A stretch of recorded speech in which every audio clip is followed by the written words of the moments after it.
¿Cuál es el querer de Dios? Restaurar los corazones rotos.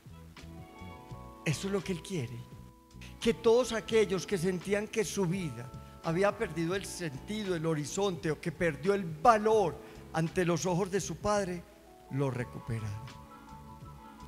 Dicho de otra manera, lo que Dios quiere a través de su Hijo es que vuelvan las ilusiones a nuestra vida. Que no vivamos una vida buscando salvarnos, sino como salvados. Es que si ya fui salvado, ya no vivo de cualquier manera. Es que soy hijo de Dios, no vivo de cualquier manera. Es que si me sé amado, rescatado y sanado por Él, ya no vivo de cualquier manera. Ya vivo a la manera de hijo de Dios.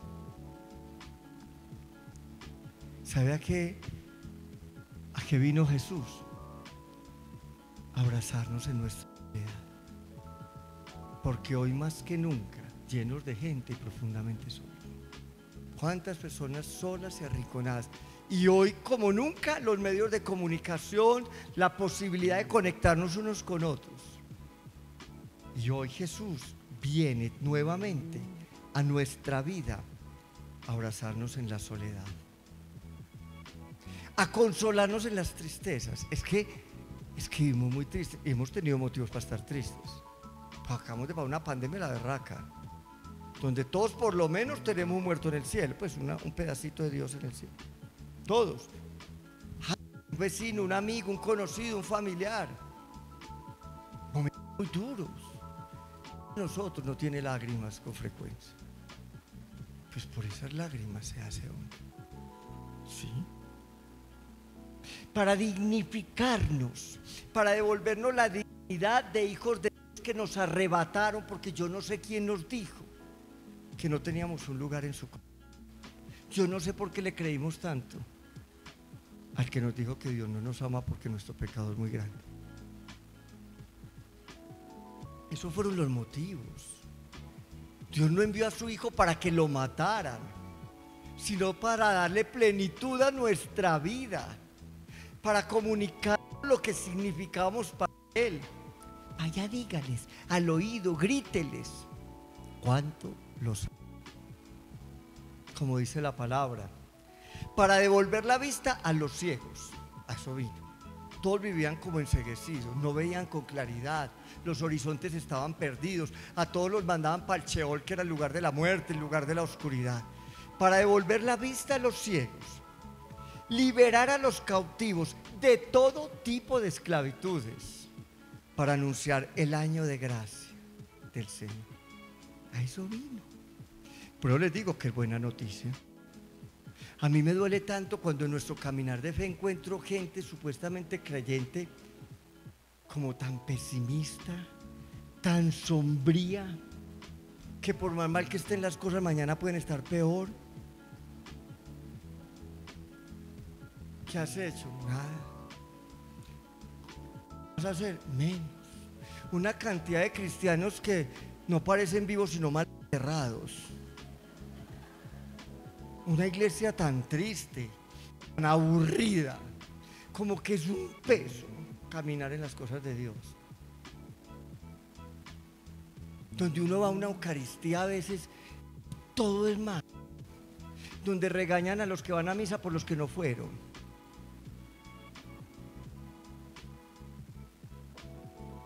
No, yo no entiendo por qué si aquí lo que dice que la misión del Hijo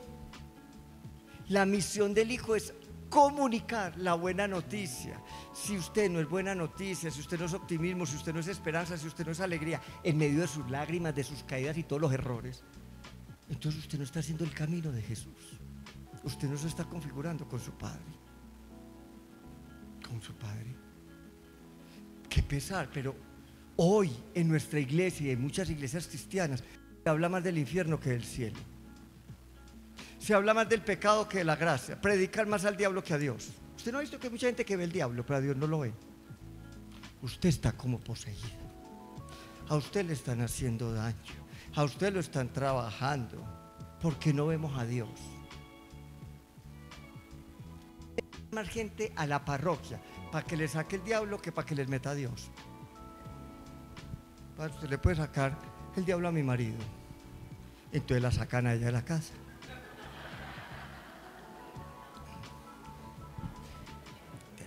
No, broma, no.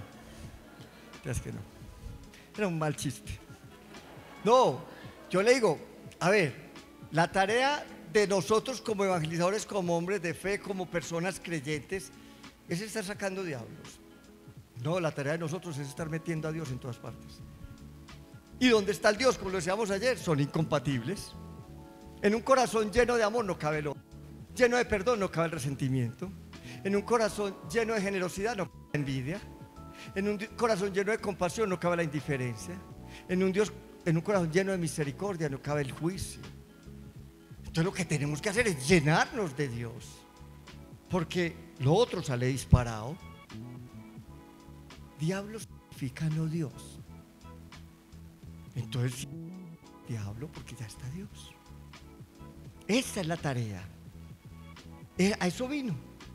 Esa fue la misión de Dios en Jesús. ¿Cómo empieza esta misión? Es que todo lo de Dios empieza muy lindo, pequeñito. Es que ¿qué es Creste, no? Eso empieza con un pequeñito en Belén, un bebé indefenso, en un portal sencillo. No nació de nadie de la realeza, de una mujer sencilla llamada María. ¿Ustedes conocen a alguna de las vecinas de María en Nazaret en esa época? A nadie. A nadie, era una desconocida en un pueblucho. Es que si ustedes van a Nazaret hoy, ven lo que es, imagínenselo hace 2000 años. No. Uno entraba a Nazaret y ya estaba en las afueras. Un pueblito cagadito ahí. Una mujer sencilla, humilde, de la época, eso sí, una mujer que esperaba el cumplimiento. Y toda ella, porque esa es la virginidad de María. El problema de virginidad de María no es de ginecología, es de corazón. Toda ella era espacio para Dios. Es que a veces Dios quiere habitar en nosotros y no hay espacio. Un corazón lleno de malos sentimientos, de abrojos, de enredos. ¿Qué va a caber Dios? Dios se asoma, se mete ahí en un huequito, pero toda ella era vientre, espacio, vasija para Dios. Y de un hombre carpintero, hijo de un carpintero. De hecho dicen que Jesús no se dedicó a la carpintería. Con un carpintero en ese pueblito había para dar y convidar. Para hacer 5 camas que había que hacer en 20 años, maldita sea. Por eso se cree que Jesús fue más lo que eran casi todos, agricultor. Y de hecho Jesús habla mucho más en parábolas de agricultura. La conocía muy bien lo que era la semilla buena, lo que era la mala semilla, como el evangelio de hoy. Ese pequeñito es la buena noticia para nosotros. En un portal de una mujer sencilla, de un hombre carpintero sencillo, así empiezan las cosas de Dios. No es lo extraordinario, no es lo excéntrico, no es una aparición, y no son esas cosas de las que nos hemos pegado para creer que Dios es Dios. No, el milagro es ese. Dios, siendo Dios, se haga tan pequeño como un niño. Se hace hombre, se encarna. ¿Saben qué significa que se encarnó? Que tomó nuestra carne. Que Él no vino a hacer una pantomima, que a Jesús le dio frío y sueño y sintió hambre y se cansó y tuvo miedo y tuvo angustia. ¿Por qué? Porque Él vino a colocarse en nuestro lugar de verdad. Dios vino a colocarse en nosotros. Entonces esa es la alteridad de Dios. La alteridad de Dios es que Dios vino a experimentar nuestra condición para poder ser completamente solidarios con nosotros. Él se agachó hasta nuestra condición de Dios. Yo digo que Jesús en Belén es el agacharse de Dios, y siempre lo digo, para mí es el beso más grande de amor que Dios dio a la humanidad. hacerse tan pequeñito como nosotros. ¿Qué necesidad tenía Dios de dejar de ser Dios? ¿Qué necesidad tenía de agacharse hasta nosotros? De nacer en las incomodidades de un pesebre. Es que ni siquiera pues en una camita digna, con inclemencias. Usted sabe lo que es el frío en Belén en un diciembre. Esta persona sabe lo que es ese frío. Ese frío paraliza. ¿Por qué nació en esas condiciones? ¿Por qué no nació en el Palacio de Versalles?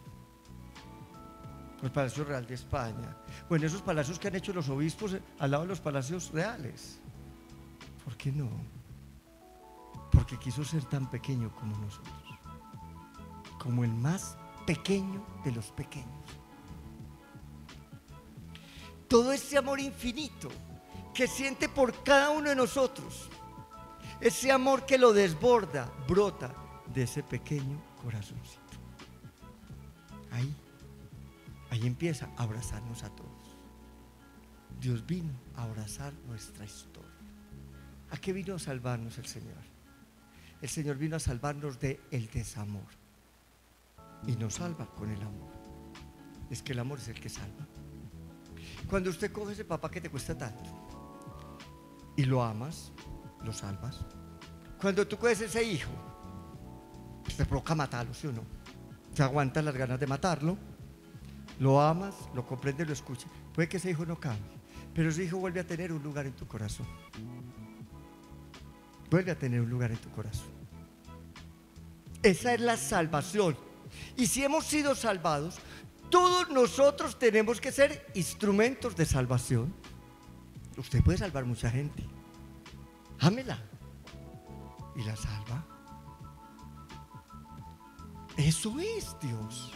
Por eso Jesús no le arrojó piedras a la adúltera. ¿Qué salvó a la adúltera? Que Jesús no le arrojó piedras. No, eso no fue lo que la salvó. Eso lo salvó de la apedreada, de la muerte. A la mujer la salvó, que Jesús en lugar de arrojarle piedras, le arrojó, como digo yo, pedazos de su corazón. Que aunque muchos hombres habían pasado por su vida, uno la amó. Esa mujer se fue dignificada para su casa. Así lo hubieran apedreado, ya estaba salvada. Y nosotros, con mucha frecuencia, arrojamos piedras y no pedazos del corazón. Además nos creemos con el derecho de tirar la primera piedra. Jesús, cuando dijo el que esté libre de pecado que tire la primera piedra, lo que dijo es: va, el único que la puede coger a pedrada soy yo. Me la dejaron. No, era el único libre de pecado. Y le arrojó su corazón enterito, en pedacitos. Va recibiendo pedazos del corazón, como si fueran piedritas de amor. ¿De qué te rescata Dios con el amor? ¿De qué nos salva Dios en el amor? En primer lugar, como lo dije ahorita, de las tristezas. Dios nos salva de nuestras tristezas, que pueden ser muchas. Entrégaselas a Dios. ¿Qué te entristece tanto? Entrégale eso a Dios. Una pérdida en Dios es ganancia. Una enfermedad en Dios es abrazo.